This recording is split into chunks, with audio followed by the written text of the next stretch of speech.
Kochi Palluruthy saint Rita's സ്കൂളിൽ ഹിജാബ് ധരിച്ചെത്തിയ വിദ്യാർത്ഥിനിയെ വിലക്കിയ സംഭവത്തിൽ സ്കൂളിന് വീഴ്ചയെന്ന് വിദ്യാഭ്യാസ മന്ത്രി വി ശിവൻകുട്ടി. വിദ്യാർത്ഥിനിക്ക് ഹിജാബ് ധരിച്ച് തുടർ പഠനം നടത്താൻ സ്കൂൾ അനുമതി നൽകണം. ഹിജാബിന്റെ നിറവും ഡിസൈനും സ്കൂൾ അധികൃതർക്ക് തീരുമാനിക്കാം. ഇത് സംബന്ധിച്ച റിപ്പോർട്ട് നാളെ 11 മണിക്ക് മുൻപായി സമർപ്പിക്കാൻ സ്കൂൾ പ്രിൻസിപ്പലിനും മാനേജർക്കും വിദ്യാഭ്യാസ മന്ത്രി നിർദ്ദേശം നൽകിയിട്ടുണ്ട്. തിരുവനന്തപുരത്ത് നിന്ന് ഉമേഷ് ബാലകൃഷ്ണൻ വിവരങ്ങളുമായി ചേരുന്നുണ്ട്. ഉമേഷ്, ഇതുമായി ബന്ധപ്പെട്ട് നിർണായകമായ ഇടപെടലാണ് ഇപ്പോൾ വിദ്യാഭ്യാസ മന്ത്രിയുടെ ഭാഗത്തുനിന്ന് ഉണ്ടാകുന്നത്. എന്തൊക്കെ കാര്യങ്ങളാണ് അദ്ദേഹം പറഞ്ഞിരിക്കുന്നത്? നാളെ തന്നെ റിപ്പോർട്ട് വേണമെന്നാണോ മന്ത്രി അറിയിച്ചിരിക്കുന്നത്? തീർച്ചയായും കർശനമായ ഒരു നടപടി, അതും വേഗത്തിൽ തന്നെ എടുത്തിരിക്കുന്നു. ഇന്നലെയാണ് വിദ്യാഭ്യാസ മന്ത്രിയുടെ ശ്രദ്ധയിൽ ഈ വിഷയം പെടുന്നത്. അപ്പോൾ തന്നെ എറണാകുളം വിദ്യാഭ്യാസ ഉപഡയറക്ടറോട് വിഷയത്തിൽ അന്വേഷിച്ച് റിപ്പോർട്ട് തേടാമെന്നുള്ള ഉറപ്പ് മാധ്യമങ്ങൾക്ക് നൽകുകയും ചെയ്തു. തൊട്ട് പിന്നാലെ തന്നെ വിദ്യാഭ്യാസ ഉപഡയറക്ടർക്ക് വിഷയത്തിൽ എന്താണ് സംഭവിച്ചത് എന്നുള്ള വിശദമായ വിവരങ്ങൾ സർക്കാരിനെ അറിയിക്കാൻ പറഞ്ഞു. അതിന്റെ അടിസ്ഥാനത്തിൽ വിദ്യാഭ്യാസ ഉപഡയറക്ടറുടെ റിപ്പോർട്ട് പ്രകാരമാണ് സ്കൂളിന് ഗുരുതര വീഴ്ചയുണ്ടായി എന്ന് കണ്ടെത്തിയിരിക്കുന്നത്. ഇത്തരത്തിൽ 8ാം ക്ലാസ് വരെ പഠിക്കുന്ന വിദ്യാർത്ഥിയാണ്. ഈ വിദ്യാർത്ഥി ശിരോവസ്ത്രം ധരിച്ച് സ്കൂളിൽ എത്തിയപ്പോൾ ആ വിദ്യാർത്ഥിയെ ക്ലാസ്സിൽ നിന്ന് കയറ്റാതെ ഇറക്കി വിടുന്ന സാഹചര്യം ഉണ്ടായി. അതിൽ വിദ്യാഭ്യാസ അവകാശങ്ങളുടെ ലംഘനമാണ് സ്കൂളിൽ നടന്നതെന്നും കുട്ടികൾക്കും കുട്ടിയുടെ മാതാപിതാക്കൾക്കും എല്ലാവർക്കും ഇതുമായി ബന്ധപ്പെട്ട് വലിയ വിഷമം ഉണ്ടായി എന്നും കണ്ടെത്തിയിരിക്കുന്നു. അതുകൊണ്ട് തന്നെ ഇതിൽ നാളെ 11 മണിക്ക് മുൻപ് ഈ കുടുംബത്തിനും കുട്ടിക്കുമുണ്ടായ മനോവിഷമം അത് പറഞ്ഞ് തീർപ്പാക്കി സ്കൂൾ അധികൃതർ വിദ്യാഭ്യാസ വകുപ്പിന് റിപ്പോർട്ട് നൽകണം. അതുകൂടാതെ കുട്ടിക്ക് വരും ദിവസങ്ങളിൽ ഹിജാബ് ധരിച്ച് തന്നെ സ്കൂളിലെത്താം. അതിൽ എന്ത് കളർ ഹിജാബ്, അത് യൂണിഫോമുമായി ചേർന്ന് ഏതെങ്കിലും കളർ അങ്ങനെ നിർദ്ദേശിക്കാനുണ്ടെങ്കിൽ അത് നിർദ്ദേശിക്കാനുള്ള അവകാശം മാത്രമേ സ്കൂൾ അധികൃതർക്കുള്ളൂ. ഹിജാബ് ധരിക്കാൻ പാടില്ല എന്ന് പറയാൻ സ്കൂൾ അധികൃതർക്ക് അവകാശമില്ല. അതുകൊണ്ട് തന്നെ ആ രീതിയിൽ ഏതെങ്കിലും രീതിയിൽ കളറിൽ മാറ്റം വരുത്തണമെങ്കിൽ ആ നിർദ്ദേശം സ്കൂൾ അധികൃതർക്ക് ഈ കുടുംബത്തിന് നൽകാം.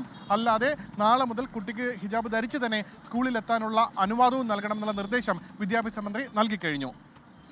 ഉമേഷ്, ഇതിലിപ്പോൾ അല്പസമയം മുൻപ് കുട്ടിയുടെ പിതാവിന്റെ പ്രതികരണം വന്നിട്ടുണ്ടായിരുന്നു. സ്കൂളിന്റെ ഏത് നിയമവും അനുസരിച്ച് പെരുമാറാൻ തയ്യാറാണ് എന്നാണ് അദ്ദേഹം പറഞ്ഞത്. അതിനിടെയാണ് ഇത്തരത്തിലൊരു നിർദ്ദേശം ഇപ്പോൾ വിദ്യാഭ്യാസ മന്ത്രിയുടെ ഭാഗത്തുനിന്ന് ഉണ്ടാകുന്നത്. തീർച്ചയായിട്ടും വിദ്യാർത്ഥിയെ സംബന്ധിച്ച് ആശ്വാസകരമായ ഒരു വാർത്ത തന്നെയാണ്. എന്തായാലും ഇതുമായി ബന്ധപ്പെട്ട മറ്റെന്തൊക്കെ വിവരങ്ങളാണ് നിലവിൽ പുറത്തു വരുന്നത്?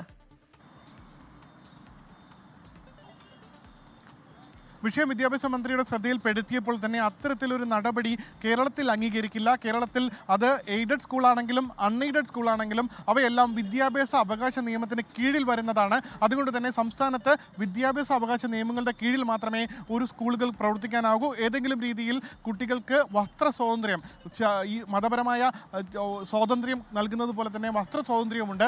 അവർക്ക് മതപരമായ വിശ്വാസങ്ങൾ അനുസരിച്ചുകൊണ്ടുള്ള വസ്ത്രം ധരിക്കാനുള്ള അവകാശം സ്കൂളുകൾ നൽകണം. അതിലേതെങ്കിലും ലംഘനം ഉണ്ടായിക്കഴിഞ്ഞാൽ ശക്തമായ നടപടി ഉണ്ടാകുമെന്ന് വിദ്യാഭ്യാസ മന്ത്രി നേരത്തെ തന്നെ അറിയിച്ചിരുന്നു. എന്തായാലും ആ നടപടിയിലേക്ക് വിദ്യാഭ്യാസ വകുപ്പ് പോവുകയാണ്. എന്തായാലും ആദ്യഘട്ടത്തിൽ വിദ്യാഭ്യാസ ഉപഡയറക്ടറുടെ റിപ്പോർട്ട് തേടിയ ശേഷമാണ് തുടർ നടപടി ഇപ്പോൾ സ്വീകരിച്ചിരിക്കുന്നത്. നാളെ 11 മണിക്ക് മുൻപ് സ്കൂൾ അധികൃതർ ഇതുമായി ബന്ധപ്പെട്ട് എന്ത് തുടർ നടപടി സ്വീകരിച്ചിട്ടുണ്ട് എന്ന് സർക്കാരിനെ അറിയിക്കണം, വിദ്യാഭ്യാസ വകുപ്പിനെ അറിയിക്കണം.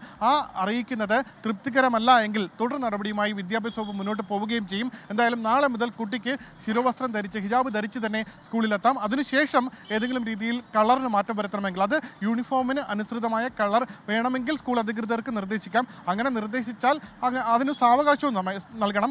ആ സാവകാശം നൽകുന്നതിനൊപ്പം കുട്ടികൾക്ക് നാളെ മുതൽ തന്നെ ഹിജാബ് ധരിച്ച് സ്കൂളിൽ എത്തുകയും ചെയ്യാം. അതിൽ കുട്ടിക്ക് ക്ലാസ്സിലിരുന്ന് പഠിക്കുകയും ചെയ്യാം. അതിന് ഏതെങ്കിലും രീതിയിൽ വിലഖനം അല്ലെങ്കിൽ തടസ്സം സ്കൂൾ അധികൃതർ നിന്ന് കഴിഞ്ഞാൽ അതിന് ശക്തമായ നടപടിയുമായി മുന്നോട്ട് പോകുമെന്നും വിദ്യാഭ്യാസ വകുപ്പ് അറിയിക്കുന്നുണ്ട്. ലോകത്തെവിടെയായാലും ഏത് സമയത്തും 24 വാർത്തകളും ഓഗ്മെന്റഡ് റിയാലിറ്റി പാക്കേജുകളും എക്സ്പ്ലെയിനറുകളും വിശദമായി കാണാൻ ഞങ്ങളുടെ യൂട്യൂബ് ചാനൽ നിങ്ങൾക്ക് സബ്സ്ക്രൈബ് ചെയ്യാം.